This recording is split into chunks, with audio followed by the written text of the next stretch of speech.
I'm Major Lynn Stewart, General Secretary of the Salvation Army's LA Metro Area Coordination, where the Salvation Army has been serving those in need since 1887. Through good times and bad times, even through civil unrest and global pandemics, the Salvation Army in Los Angeles operates the largest homeless shelter west of the Mississippi, one of the longest running daycare centers in the heart of our city's garment district, and provides essential after-school programming and educational and sports activities for children like those who come here to our Red Shield Community Center in the Pico Union District of our city. But this year, due to the COVID-19 pandemic, you'll be seeing fewer traditional red kettles out on the streets, and we need your help to help us rescue Christmas for the people of Los Angeles, whom we are honored to serve. We are a city of champions. Let's be champions for those in need and go to lametrokettle.org and donate today. Merry Christmas.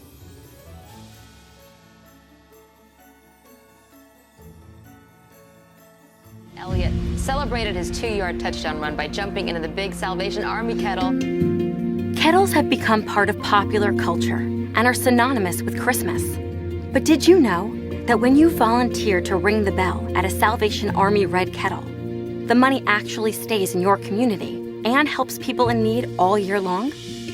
When you volunteer at a Salvation Army Red Kettle, you are giving recovery, shelter, food, comfort, and breaking the cycle of poverty. With more people facing hardship this year, the need to serve those most vulnerable is greater than ever. And with the help of technology, and by following CDC and local guidelines, we can make giving easy and safe for everyone. We invite you to gather your friends and family to adopt a kettle for the day, or for at least 2 hours. When you do, you'll know you are uplifting lives and strengthening your community by providing help and hope to those in need. Thank you for your support.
You are not hidden. There's never been a moment you were forgotten. You are not hopeless. Though you have been broken, your innocence stolen.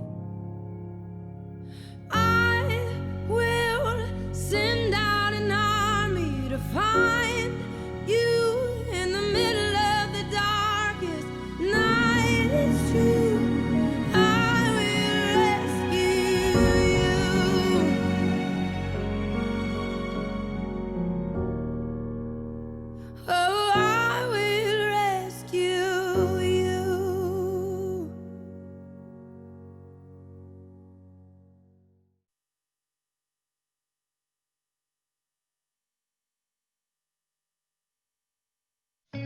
Well, my name is Lieutenant Angel. I'm the Corps officer here at LA Central and LA Red Shield Community Center. LA Red Shield has some rich history in this community, known as a oasis of the community for people to create some sort of safety. But this time, in this time of COVID-19, we have transitioned into assisting outward. We help families in need with bags of food, groceries, pantry items, toilet paper, fruits and vegetables. We would have about 250 people waiting outside at the first couple of weeks. Thankfully, we have experienced and well-trained individuals that have been working in this community for the past 15, 17 years. So they knew the people that were coming in, they knew how to approach it, and it made everything a lot easier. Salvation Army is still going out there, meeting human needs. So I think that this not only fills up their stomach, but delivers hope to them.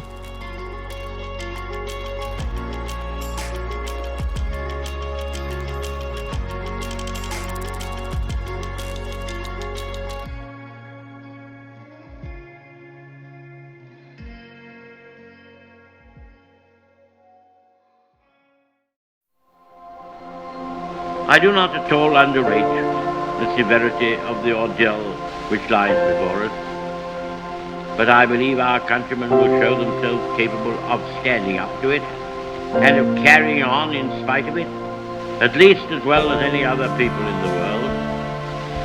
Much will depend on this, and every man and woman will have the chance to show the finest qualities of their race.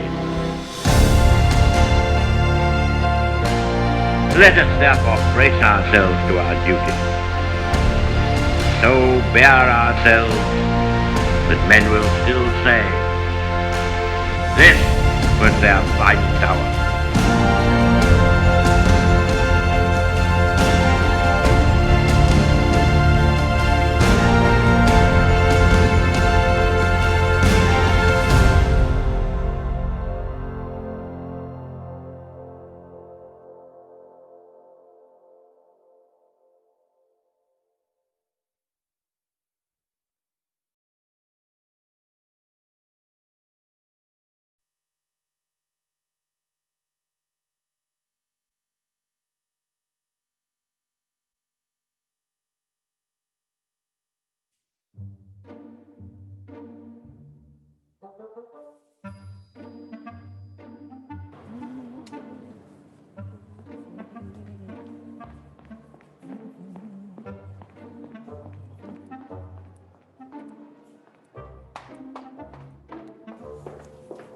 You know, you'd think after 13 years I'd remember where I was in this place.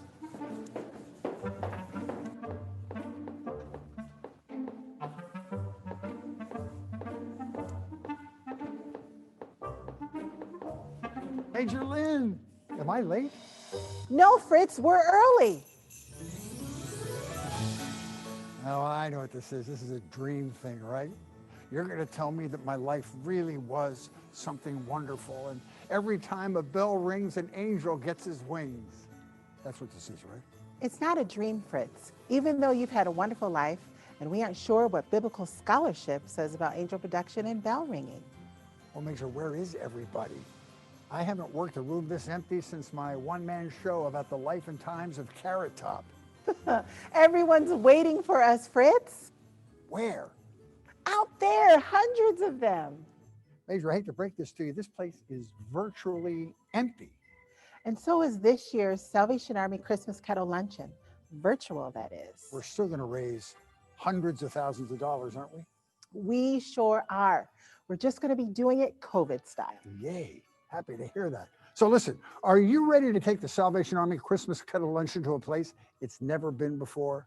Then join us as we come to you live from the Salvation Army Red Shield Community Center to a living room near you. Now, if we're going to make it on time, Major, we have to book. We have to get going. Absolutely. The valet service here can take a while, as we know from experience. Right you are. So everybody just sit tight wherever you are in the confines of your room there, and we will be back soon. Before you can say Merry Christmas, we'll start the show.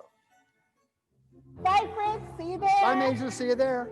Now serving car number 37.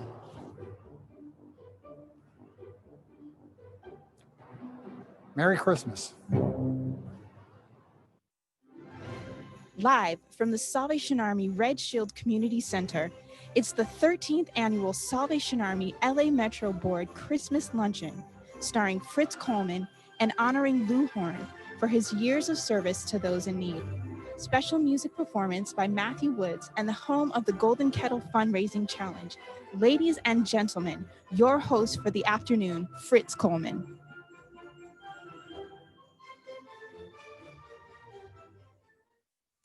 Thank you. Well, I had to Uber it over here from the Biltmore to make it on time. So tell me, anything new or unusual happened to anyone this year? They say hindsight is 20/20, and I don't think I'm going out on a very long limb here to suggest we all hope that the year 2020 gets behind us all, and the sooner the better. A pandemic, civil unrest, a contentious election. The only thing missing is Cecil B. DeMille, Charlton Heston, and 3 more plagues. But we're here, or we're sort of here because of the Salvation Army, an organization that knows a thing or two about hard times, whether it be a world war or the battles that take place in an addicted person's heart or a homeless person's sense of despair. Big or small man-made disasters, anything, natural disaster. The Salvation Army has seen it all, and it's seen people through it all. And we now gather in the only way those of us living in the new COVID universe can gather. But by doing so, you are all making a statement. You're saying how vital it is that we encourage ourselves and our friends to support the Salvation Army, especially in a time like we've been living through recently. This Christmas Kettle Luncheon is now a teenager, being lucky number 13 in a row. And just like 2020, this Kettle Luncheon is like no other before it. Who would have thought meeting in a large group, breaking bread, sharing laughs, sharing friendship would now be a death-defying act? So just as we've all had to shift gears and restructure our lives, so too is the Salvation Army pivoted to be in a position to do the most good.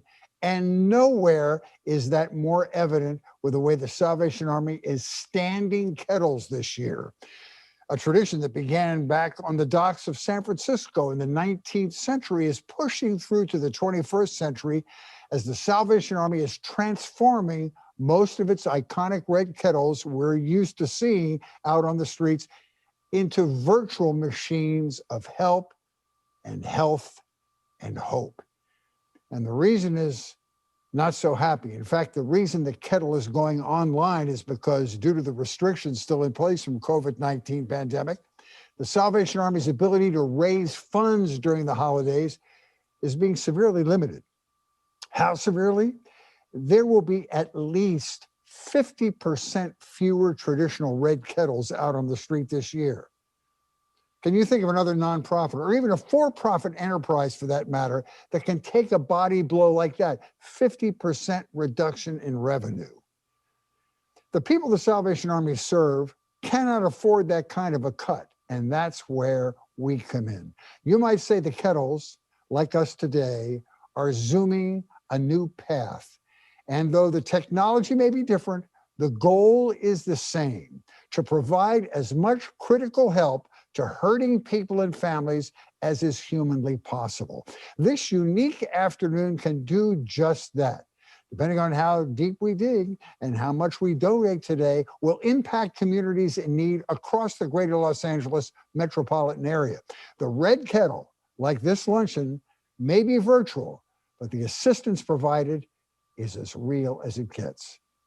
Unlike the Christmas kettle luncheons of the past, where you only had a few precious moments to fill your kettles, many of you have already begun stuffing those virtual kettles and can continue to do so throughout the time we spend together this afternoon. And in fact, our first totals are already in. And it's fantastic news. How good? We have just reached 78% of this year's fundraising goal. Yay. And if anyone is having trouble out there making a donation, you can call us. We'll help you. Personal service, 264-3619. And someone from the Salvation Army will be happy to record your donation, or go to www.christmaskettleluncheon.org and you can donate directly right there. With the need being greater than ever this year, and in light of having so many fewer kettles out on the street, our work here today is critical. The men, the women, the children who rely on the Salvation Army for help are counting on us to help rescue Christmas. I'll be updating the fundraising totals throughout our time together, and then, like in Christmas Kettle Lunches of the past, we will announce the top 3 fundraising tables. The way things are looking, it's going to be a tight race. Been tight all day. It's going to be interesting to see who goes home with a golden kettle this year. So if you're here for the right reason, and by the fact that we're already into 6 figures in our fundraising, it's obvious a lot of you are, then any glitches along the way as we forge this new way of doing business will pale in comparison to the amount of good we're going to accomplish by giving until it helps. And as you continue your giving, remember that the tallies we will report are just the first part of the equation. The second part is when the Salvation Army turns these donations into help and hope and healing to hurting communities. It may be a holiday meal for a family, toys for kids under the Christmas tree, maybe helping someone with a rent or providing daycare as they look for a job because the job they held for so long fell victim to the coronavirus. No matter what the situation and no matter how difficult and how insurmountable it may seem, with our help, the Salvation Army will be there with a hand up and do what it has always done: offer shelter for the homeless, food for the hungry, and hope for the soul. Since the first Christmas Kettle Luncheon over a decade ago, millions of dollars have been raised for the people the Salvation Army serves. Maybe today we'll raise $1 million or more in one fell swoop. That would be awesome. Whatever you are able to give, and we hope it's a boatload, you'll know you have played a vital role, quite seriously, in the work of the Salvation Army. It really is a great return on investment when you know that what you give today will touch the lives of an individual or a family in a most profound way. Consider the money you donate today as an investment in futures. While we're not here at Dodger Stadium today for a baseball game, we are here for a very important event. We're so proud to be approached by the Salvation Army to partner today to provide over 40,000 meals to families, and specifically families that we serve on a regular basis. The Dodgers Foundation is the official charity of the Los Angeles Dodgers, and our vision is that every Angelino, regardless of zip code, should have the opportunity to thrive. Dodger Stadium is a place, a very iconic place that is utilized for so many things, but we're proud of the way in which we're utilizing it during this crisis. We're proud that we're able to open the stadium and open this campus to events like this. I would say the Salvation Army is certainly a pillar in the community when you think about relief during times of need. And so it was kind of a no-brainer and easy for us to say, you guys know it well, so we should do it with you. And the impact that we're able to make here today is amazing.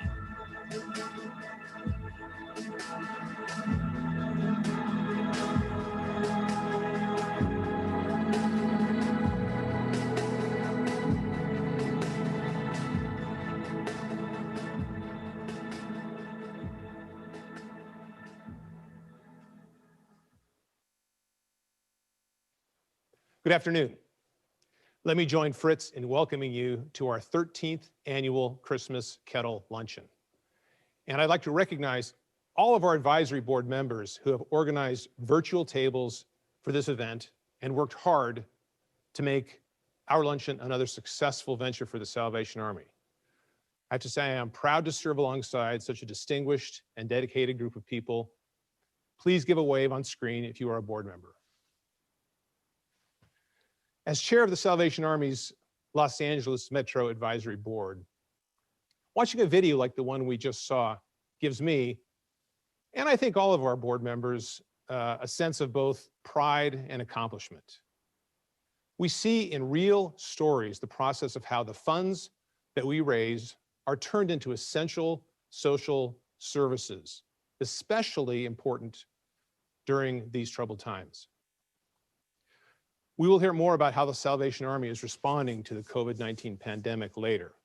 But right now, I need to digress for just a moment about a very important topic. According to a Forbes magazine article, people on average switch jobs about every 4 to 5 years.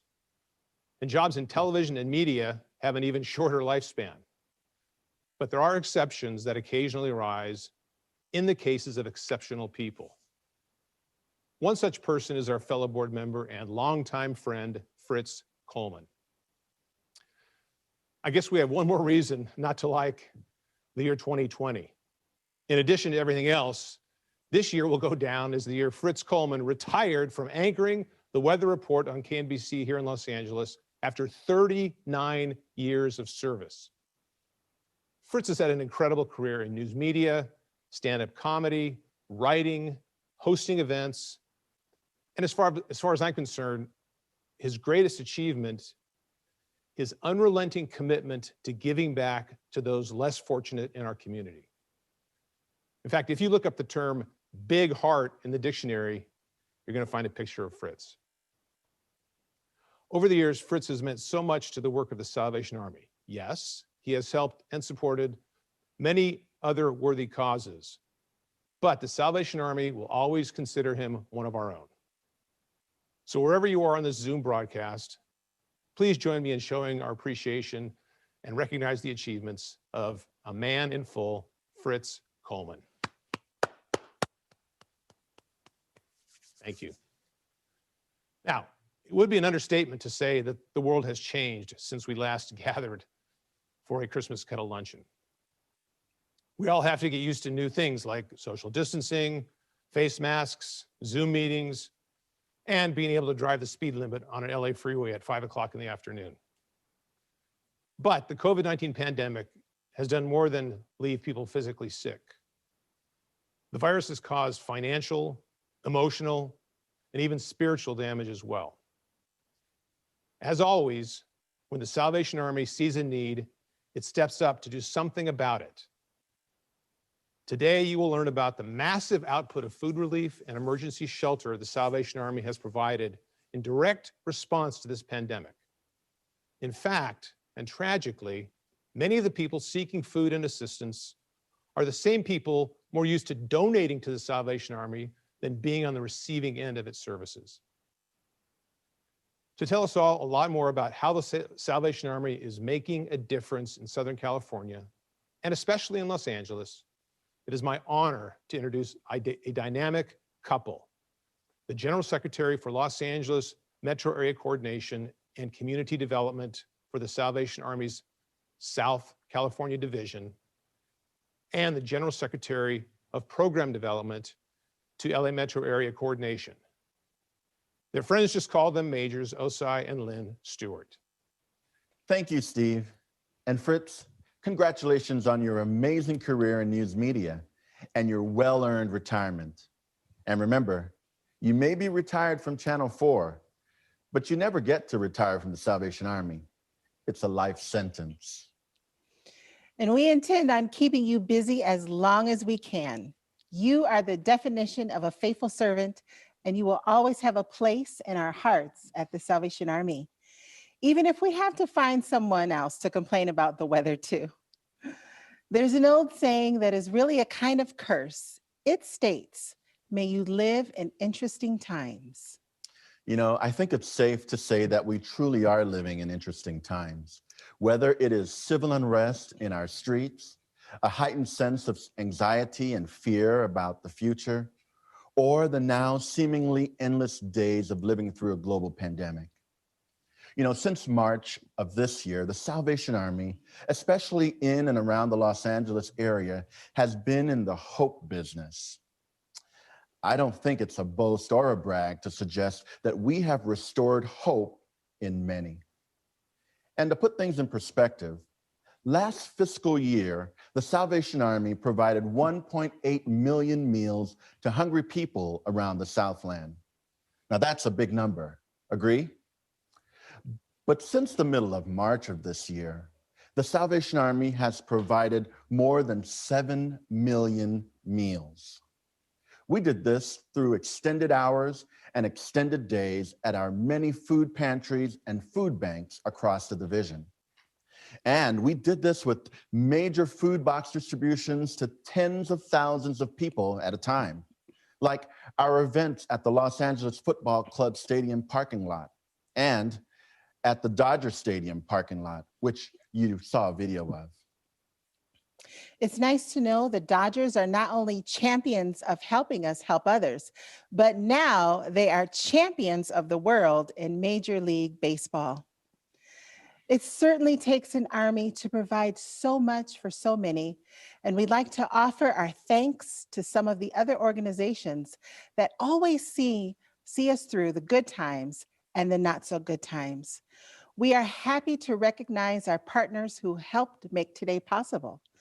Occidental Entertainment Group, JP's Peace, Love, and Happiness Foundation, Majestic Realty, JLL, True Car, Bank of America, Walmart, John Stewart Company, Union Bank, Century, the LA Sparks, and the LA Kings. We are also very grateful for the incredible partnership the Salvation Army enjoys with Walmart. Not only have they been constant supporters of our Kettle program, this year they have pulled out all the stops and are hosting Salvation Army Angel Trees in Walmart stores across the Southland and across the nation that will provide holiday joy in the form of presents under Christmas trees this year. Now, before we go any further with our program, I would like to share a few words of praise for the God who makes all things possible. Please bow your heads and pray with me. Dear God, we welcome you here today. We thank you for the many blessings that you have bestowed upon us. God, we thank you for all who are watching and supporting today. And we ask that you would continue to bless our efforts and that your presence would be felt and that in everything that we do, that we would give you glory. We welcome you, Lord, and we thank you for this opportunity to serve in this way. We love you. In your name we pray. Amen. Amen. Thank you, Lynn. And now allow me to introduce the leader of the Salvation Army's California South Division, Lieutenant Colonel John Chamness. Thank you, Major Stewart, for your leadership in the LA metro area. You know, there's an old saying that has a whole new meaning in this year of COVID. The way to make God laugh is to tell him your plans. Well, in January of this year, we were well into our planning for our Sally's Award Gala in May. There was going to be a large Salvation Army National Conference in Chicago in April. We were busy making plans, but then COVID got in our way. Instead of wondering what kind of appetizers to serve and what vegetable medley might work best with an entree at the sit-down gala in downtown Los Angeles, the Salvation Army had to change course with a new calculus. How do we feed millions of meals to people in the grip of a global pandemic? And it all seemed like a cross that was going to be too heavy to carry. Nevertheless, we moved ahead in faith, knowing it was time for the Salvation Army to get in COVID's way. And so we transitioned to a full emergency disaster response footing. And thanks to the leadership of Major Stewart, who helmed our incident command group, we put boots on the ground and resources into the field to meet the growing need. Well, you've heard about the incredible increase in food relief we were blessed to provide during the pandemic, but we also knew we had to reinforce the social safety net when it came to emergency shelter. Working with local and state government agencies, we were able to increase our shelter capacity by more than 30%. We created hotels and motels that were shuttered due to the pandemic, but reopened as emergency shelters. Our pantries and food delivery systems went into overdrive. We also increased our shelter capacity with the opening of another bridge shelter program in Van Nuys and are close to funding a major capital campaign in Pasadena that is going to be taking even more homeless men and women off the street and into a safe, nurturing, and life-changing shelter.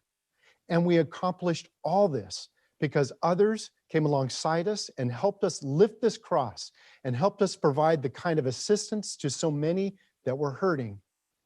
There is no question that this year the need has been greater than ever. And we've had to face the reality that normal is now a term of art rather than a statement of fact. That is no more evident than how we are having this luncheon today. We have all fond memories of the Christmas Kettle Luncheon in the elegant Biltmore Hotel in downtown Los Angeles. It was such a great way to meet up with old friends, make new friends, and share the stories that are the foundation of the Salvation Army.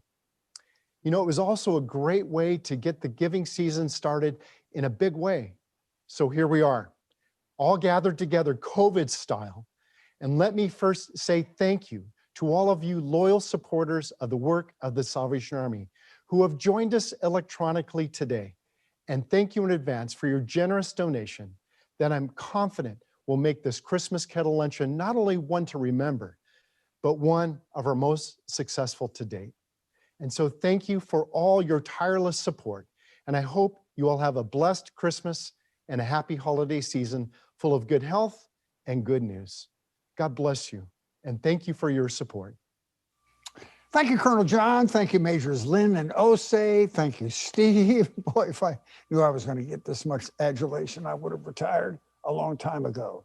Thank you very much for your nice comments. We have some friends we would like to recognize out there in Zoom land. Supervisor Catherine Barker, LA City Attorney Mike Fewer, LAPD Commander Corey Palka, Salvation Army leaders Colonels Kelly and Donna Eigelhart, and Colonels Kyle and Lisa Smith. We are so thankful you're with us today. Here's something really to celebrate. We are now, this is hard to believe, 90% of our fundraising goal. Give yourselves a round of applause there in the privacy of your own laundry room or wherever you are. Now it's time for our breakout sessions. Enjoy these goodie boxes that were magically transported to your home earlier, and we'll be back shortly to get really serious about getting over the top of our fundraising goal. And who knows, maybe make some Christmas Kettle Luncheon history today. This is very familiar to me. I've been going to therapy for 40 years to learn how to not isolate. And here I am in solitary confinement. All that's missing is an ankle monitor. But we appreciate your patience. Stay with us. We have some more great news. We're going to update the fundraising efforts. But right now, the reason why we're here, this very powerful video. Take a look. Americans of their jobs. Many now fear their temporary layoffs will become permanent. CNN's Kyung La joins us with one family's struggle to put food on the table. Kyung. Well, good morning, Allison. We started out with this number. 14 million American children now regularly go hungry. That is 5 times greater than it was before COVID came to America. But why? How is this happening? Well, one family shows us.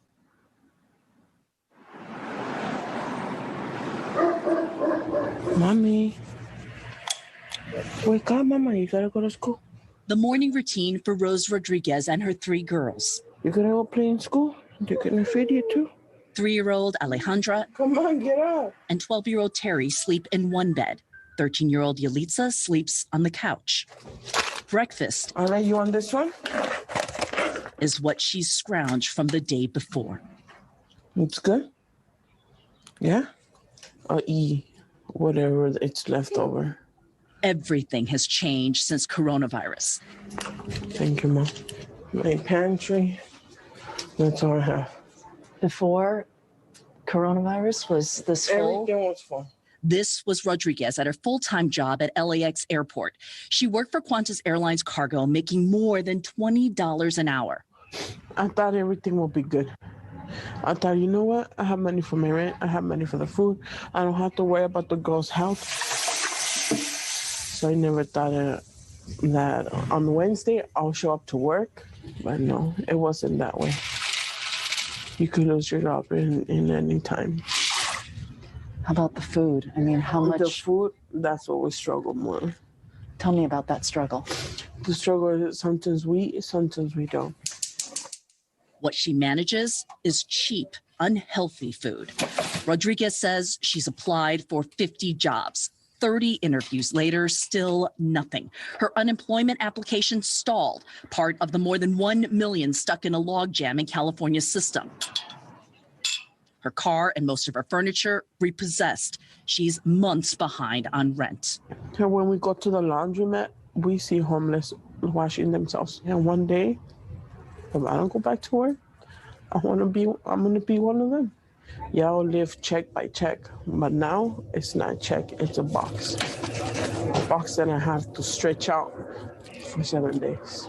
That weekly box is donated food from the LA Food Bank and Salvation Army. So you're taking notes. While her older daughters learn virtually on public school laptops. Who's ready for lunch? Alejandra gets free childcare and lunch at the Salvation Army.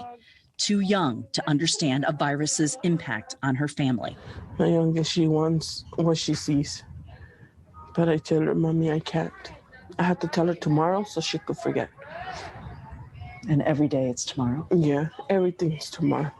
Food banks across the country have seen hours-long lines as record unemployment devastates working families. So we do have our peas. At the Salvation Army Food Bank in Los Angeles, they fed 10 times the number of people as last year. It is not like it happened for a week or 2 weeks. It's been happening for months. And even though we're trying our best to help, we know that we're barely scratching the surface because we can only do so much with the limited resources that we have. Today, Sopita. Fresh food bank supplies mean their shelves are more full. Mac and cheese. But the joy is short-lived. Counting down the days to the next food box has begun. They shouldn't go through this. They don't have to be worried like how we can eat the next day. Like my mom has to go look for food, or has my mom eaten, and they shouldn't worry about that. Like I should be working, and they should be just worried about school and their futures. It just hurts. Now, the problem is worse among Latino and Black families, especially the rates of poor nutrition. That has spiked to some 25 to 30% during the pandemic. And one last thing, Allison, the Salvation Army says on those days that they can give out fresh produce, the line wraps around their building and down the block. Wow. Three things that Rose said that really resonated with me. The first one is that things like this can happen to anybody. It's just fate. Second of all, in order to keep a child positive, you always have to refer to tomorrow. Things will be better tomorrow. And third of all, and I thought the most profound was, the only thing scarier than a parent watching their child be hungry is a child watching their parent be hungry. Thank you for your bravery, Rose. You know, when you've been around the Salvation Army as long as I have, you find that you meet people of immense courage. It takes a lot of fortitude to keep moving forward when life throws obstacles in your way. That CNN report you just saw was all about courage. It was all about a woman determined to provide for her children and not just survive, but to thrive. Rose was planning on joining us today and telling her story in person and saying thank you to all of you who have been helping the Salvation Army and others. But Rose had to work today. We forgive her. We understand. We're glad she has some work to do. Her kids are being well cared for at the Salvation Army Seaman Center, and life is getting back to normal. After that, kind of an update. I think we're ready for another Kettle fundraising goal update, and I am so happy to report that we are now at 85% of our goal. Hoo-hoo! That's unbelievable. Unbelievable. I can see the finish line ahead, so keep those kettles boiling with your donations for all the Roses out there who are dependent on the Salvation Army to see them and their children through hard times. Now, to keep us all in the Christmas spirit, which, by the way, is the season of giving, it is my great pleasure to present a wonderful performer to fill our hearts with Christmas joy as we continue to fill those kettles. Ladies and gentlemen, Matthew Woods.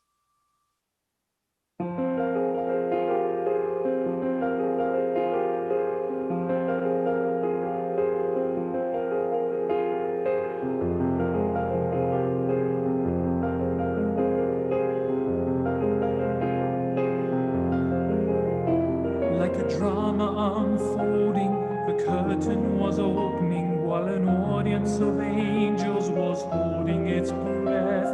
A census, a manger to travel on strangers. The stage was finally set.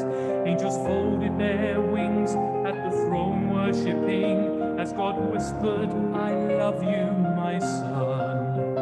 And Jesus took off his crown and laying it down said, "Father, thy will be done."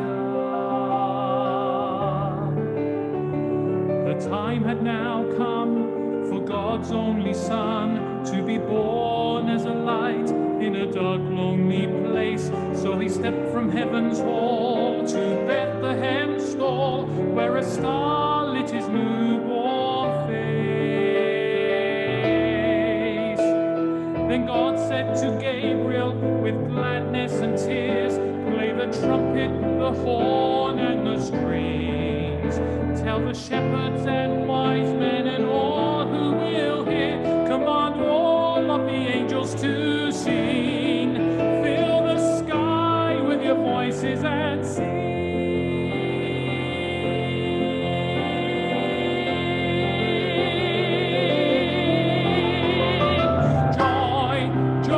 To the world, praise to the King. Oh, let it ring. Joy, joy to the world, worship and sing. Jesus has come to bring joy, joy to the world, praise to the King. Oh, let it ring. Joy, joy to the world, worship and sing. Jesus has come to bring joy, joy to the world, to the world.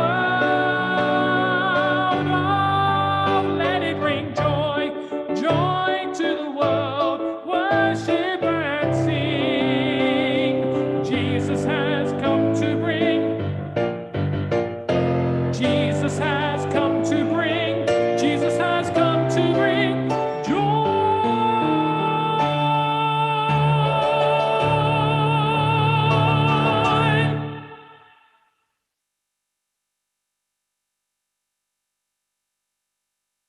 Good afternoon.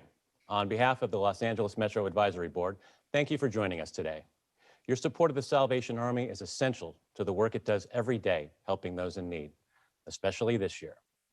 Thanks to our sponsors, our donors, our table host, everyone that made today possible, particularly the Salvation Army leadership of Osei Stewart and Lynn Stewart, John and Lonnie Chamness, Pilar Buelna and her team, and thanks also to my fellow board members, especially Steve Sletton, Brian Matthews, John McCroskey, and Philip Brosnick.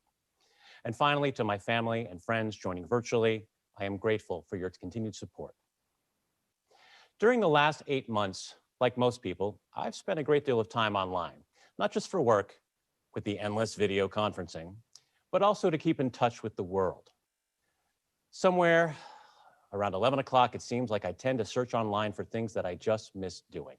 And it turns out one of those things is going to Disneyland with my wife and kids. Over the years, we've enjoyed visiting the happiest place on earth at Halloween time, dressed in costume and acting like 4 teenagers, even if there are only 2 official teenagers in the group. So since I missed that experience, I sometimes go online and look at articles about Disneyland, the attractions, the food, the mystique. And recently I came across something that I found interesting. There was an article that ranked the rides. Who liked them the most? What were the favorite ones? And the results were rather shocking. While there were favorites like the Matterhorn and Space Mountain, if you can believe it, the most popular ride in this poll was Mr. Toad's Wild Ride. That's right, Mr. Toad's Wild Ride. For those of you who are unfamiliar with this attraction, it is one of the oldest rides at Disneyland. It does not go up, it does not go down. It is part of the original park that opened in 1955. It is low tech. It takes guests around in a careening car, and it is bizarre. Over the course of the ride, the following things happen to you. You almost get hit by a train, you get into a bar fight, you go to jail, and if I'm not mistaken, you might even go to hell at one point. So why does this ride rank so high? Why is it so popular? Why, when I go to Disneyland, is there always a line for it? What is it about Mr. Toad's ride that people like? Well, the great thing about a pandemic is it gives you a lot of time to think about the answers to questions like these. So having given it perhaps too much thought, I think I have the makings of an answer. I believe that people love Mr. Toad's Wild Ride because in its own way, it encapsulates the crazy, unpredictable ups and downs that life provides. It reminds us that as much as we plan and scheme and prepare for things, life will always chart its own course. And we, at the end of the day, do not have the level of control we think we do. For as my wife is fond of telling me, life is what happens when you are making other plans. So why bring this up? Well, in this moment, in 2020, when things are so uncertain, so unpredictable, so insane, it occurs to me there's a lesson to be learned from this silly 65-year-old ride from Disneyland. Like a roller coaster, 2020 has taken us into unexpected, outrageous, and challenging directions that we will never forget. And if we have learned anything from this year, it has shown us that despite all of our best laid plans, life will do what it wants to as we deal with the ups and downs of this moment. We have to remember to enjoy the ride. Now, a few words about our featured speaker today. I first met Louis Horne in 2014 when we were both on a trade mission to China, representing the city of Los Angeles. At the time, given the pollution in Beijing, we were all asked to wear N95 masks when we got off the plane, which seemed really unfamiliar at that time, but not so much anymore. Over the years, as I've gotten to know Lou, I have been struck not only by his brilliant work as head of CBRE for the West Coast, changing the way we think about the urban workspace, but also by his passion to help others. Particularly, his connection, his personal connection to homelessness, has laid the foundation for a commitment to attacking this crisis. Whether it is forging public-private partnerships to build transitional housing, or lending his vast network of relationships to solve logistical challenges, or yes, working with the Salvation Army and Gensler to launch an innovative housing development in Bell, Lou is the dedicated, pragmatic, and passionate advocate that this city needs. And as the chair of the newly established Salvation Army Southern California Committee on Homelessness, I look forward to working with Lou as we seek to find solutions to the crisis, one project at a time. And with that, it is my sincere pleasure to welcome our guest speaker and honoree for the 2020 Christmas Kettle Luncheon, Mr. Louis Horne. And I will present this award virtually to him, and you will enjoy it. Thank you.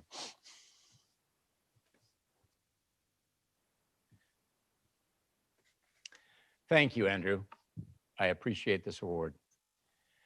And thank you to the Salvation Army, and particularly to Fritz Coleman, our host, Andrew Jameson, and Steve Sletton, our board chairs, to Lieutenant Colonel John Chamas, our divisional commander, and to Majors Ase and Lynn Stewart, who run the LA metro area. I am humbled by the Salvation Army and energized to speak with you virtually here today. My name is Lou Horne, and I'm the president of CBRE for the Pacific Southwest portion of our company. Now, CB is an advisor, a builder, and an investor in the commercial real estate space in Southern California. And Southern California is one of our most significant markets in the world. We're a global organization that started in San Francisco in 1906 at the earthquake. We were a small firm then, but we're now listed as 146 on the Fortune 500 list. Being here today to speak on behalf of the Salvation Army has fueled my efforts and reinforced my passion to support the positive and long-term impact that the Salvation Army is making on a day-to-day basis in our community, particularly on how the Army is impacting challenges to our homeless population. I'd like to offer three of my own personal perspectives on the homeless issue. First, these perspectives are my point of view as a business leader, an individual, and a citizen in our community. My perspective as an individual is I grew up in a family in Sacramento where I had a little brother. His name was Steve. 1 year younger than me, and we shared a bedroom until I was 16 years old. Like me, my brother played on the high school football team. We both were Eagle Scouts, and by all accounts, we were two young men with bright futures. 14 years ago, my brother Steve died in a homeless encampment. So when I drive by somebody who's experienced homelessness, no matter what got them there, I realize that they've got a mom and a dad and a family that loves them. There are people who are hurting and they don't want to be there. This was partly why I became so engaged in trying to understand and ultimately to try to help the Salvation Army and other organizations in this fight. My perspective as a business leader, pre-COVID, our market was one of the finest commercial real estate markets in the world. Our industrial space was on fire. Buildings were pre-leasing at ahead of market rates. We had in our retail space, we were seeing incredible growth because we saw innovation with concepts developing around the community and flourishing all over the country where they were emulating what we were doing in Southern California. Places like the Grove or Americana. Across the country where they were being looked at as the most creative and innovative retail opportunities in the world. They offered more than just the product, but they actually offered an experience. In multifamily, it was exploding. Our communities were growing up instead of out in places like downtown Los Angeles, Hollywood, Glendale, in the West Side. We were an urban community, and we were changing the way that we were growing by doing high-rise space in a marketplace that had not seen that as much before. Our office market in Southern California, we experienced higher rates, lower vacancies, and much of this was fueled by the content providers that were writing creative scripts for gaming, television, and the movie business. We were the #1 target for foreign investment. Primarily because foreign investors were looking at places like New York and also San Francisco and wanted to focus in Los Angeles because they saw our potential. For years, I would drive from downtown Los Angeles to get to the Arts District through a 50-block stretch of Skid Row, where thousands of unsheltered human beings who were mentally ill, addicted to drugs, or simply out of work were living. What was the plan to change these conditions, my investors would ask. And that's when I realized we live in the most dynamic city in the world, where innovation and creativity is our greatest asset. We've got to figure this out. So as a business leader, this is where I started my personal journey. Today, post-COVID, retail has been impacted in a material way. The trend of e-commerce has accelerated the inevitable for some of the retail establishments who are only offering price or product. The office business is being redefined as companies and employees have now become used to working from home. But in the aggregate, companies are laying off employees in order to cut costs because of the slowdown in our economy. We have witnessed an unemployment rate that's moved from 3% to 12% in only 8 months. Businesses are hurting, and my concern is that many of the unemployed are only one paycheck away from losing their home or their apartment, further exasperating the homeless challenge that our community faces today. My perspective as a citizen is one where I can't help my real estate perspective, but I don't feel like our lack of housing is a political problem. I really, truly believe that this is a NIMBY issue. Where we're getting stalled in the development of housing is at the city and the county levels because of neighborhood protests or secret issues. As a community, we want the problem solved, but we don't want to live next to the solution. We've got to change that mindset. Beyond the real estate issues, we try to legislate our solutions, but our laws leave unintended consequences. And in many cases, they themselves have increased the homeless population and untreated mentally ill while decreasing our public safety. We need to get educated on the laws that are being passed and the settlements that are being negotiated. Let me give you 2 case studies that I believe are relevant. The first was the Skirball fire in Bel Air in 2017. It burned 422 acres, destroyed 6 homes, and damaged 12. The fire was started by an encampment cooking fire. 2 years ago in San Diego, an encampment of 18 homeless people started a hepatitis outbreak, which resulted in 592 cases across the state of California and ultimately 20 deaths. If we think we can neatly confine our homeless growing population to the 4 corners of Skid Row or an encampment or a shelter, we are kidding ourselves. Not only do we need to support the Salvation Army, but we need to take an active role in helping our communities. And I mean all of our communities. for finding housing solutions that can make a difference, and ultimately holding our leaders to a higher level of accountability. The Salvation Army, more than any other organization that I've worked with, is making a difference in our community and is truly on the front line of helping people. The organization represents 9 counties that make up our Southern California marketplace. And importantly, 60% of their funding comes from you and other individuals that see firsthand what is being accomplished by this army of incredible people.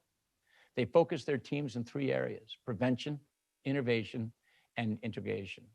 Their prevention team supports programs that include camps, sports programs, tutoring, educating, serving 2,300 people per day. Their intervention team executes programs that respond to people in crisis, including veterans and families and individuals, where they serve 2,200 people a day. Their integration programs provide permanent supportive job and placement, serving more than 2,000 people per day. This is an extraordinary scale. Through this pandemic, the Army has opened pop-up shelters providing 400 new beds and worked with the county to serve 800 new beds through their Operation Room Key project. Now more than ever, the Army needs your help. When we think of red kettles, we immediately think of Christmas and a time for giving. Your contribution will now help families throughout the entire year. Last year, there were 300 stores that actually raised $300,000 in revenue in 20 days. This year, our numbers have been cut in half to only 150 stores because of the pandemic. Fewer stores means fewer kettles. Let's donate virtually to help Christmas, to help those in need who need the most help. As long as there is the Salvation Army, there's no such thing as no place to go. The Army's slogan. Thank you again for the Salvation Army and the great work you do in our community, and thank you for the time today. Thank you so much, Lou, for sharing your very personal story. It's another example of the chance nature of a family tragedy. 2 siblings take off on completely different paths, but the pain of one is felt by the whole family. And we just appreciate you, Lou, sharing that story with us today. And even above that, we just appreciate the fact that people like you, accomplished people in the business community, are so supportive of the Salvation Army. Without the movers and shakers of the business community, we wouldn't be able to do what we do. We love you and thank you so much for your inspirational words today. Well, it's almost time to give out the golden kettle and see how full it is. But before we do that, we want to give you an opportunity to prove how much you have been moved by Lou's story and Rosa's story. There are a couple of ways that you can donate today over and above your generosity so far. You can call this number, 562-264-3619. That's 562-264-3619, and interact with an actual human. That ought to be worth a little extra donation. Or you can go to our website, www.christmaskettleluncheon.org. That's www.christmaskettleluncheon.org. We're going to give you a couple of minutes to sort of interact with your donation opportunities here. We'll be back in just a couple of minutes, and we're going to announce the winners. We have some very exciting news about our totals. We're so happy. Don't go away.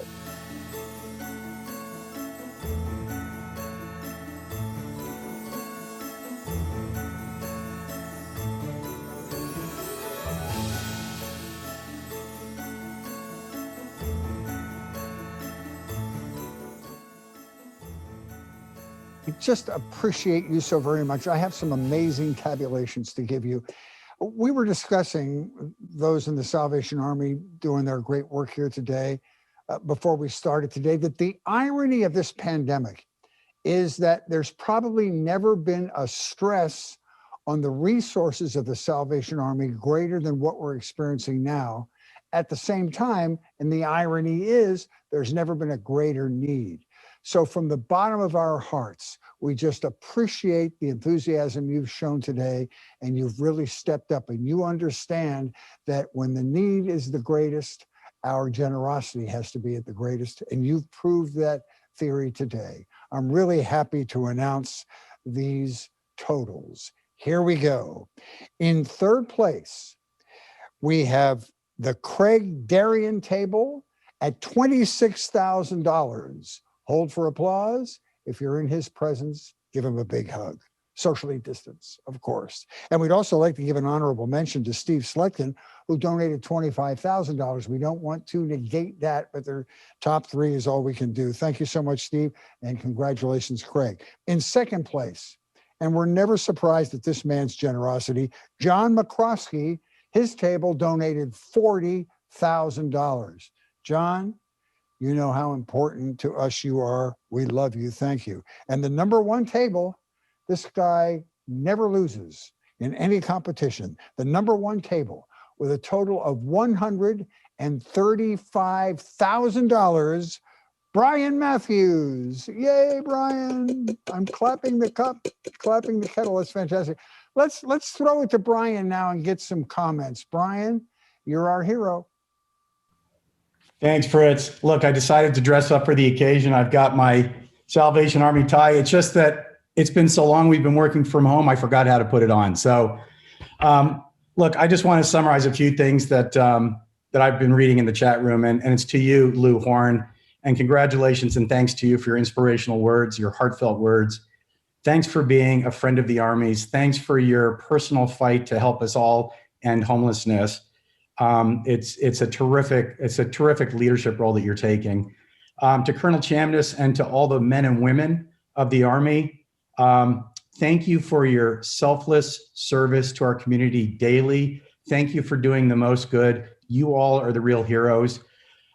You said it best, Fritz. It's been a tough year. And as a firm with my colleagues, we decided we needed to dig a little deeper. We're very blessed. And we know it's been tough out there. So on behalf of my firm, Payton and Regal, our founder, Joan Payton, and myself, we're happy to step it up a little bit. And thank you for all that you do.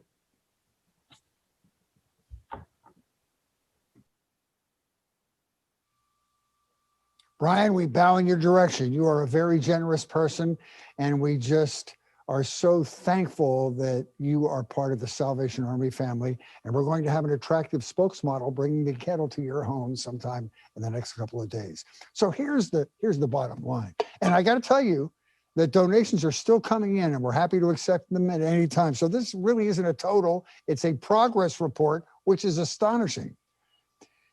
Our goal was $450,000 today.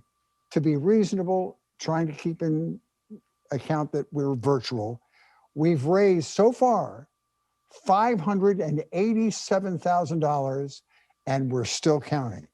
Just take a minute to congratulate yourselves and the people in your lives and the friends that you invited to be a part of this Salvation Army luncheon. We thank you all for your incredible generosity, and I can't wait until next year. And not only hitting a new fundraising goal, but maybe even getting the chance to see you all in person and giving you all a proper socially distanced hug. Now, to cap off our afternoon, let's take a moment and reflect on all the blessings we and all of us have experienced. To help us focus on that, Colonel Lonnie Chamness will now lead in the benediction. Would you join me in prayer as we seal this wonderful event together? Let's pray. Loving and gracious God, you are indeed the giver of all good gifts. And today our hearts are full of thanksgiving for your goodness and for your continued blessings you pour into our lives. This Christmas season, we are so much more aware of those around us who are living in deep despair, living without hope, living under incredible challenging circumstances. So Lord, today and throughout this season of giving, I pray you would continue to draw our hearts to yours, that we would be moved to open our hearts to your call to respond with sincere generosity to the need all around us. Lord, I asked that you would use our sacrificial response as an instrument to bring your light, to break in and through the despair and darkness, to bring hope and healing and help to those in need. In this season, I pray we would be found reflecting your kindness and love to our neighbors. These things I pray in the name of Jesus Christ, our Savior, who came to bring hope, peace, and joy to our world. Amen. May God bless each one of you and have a Merry Christmas.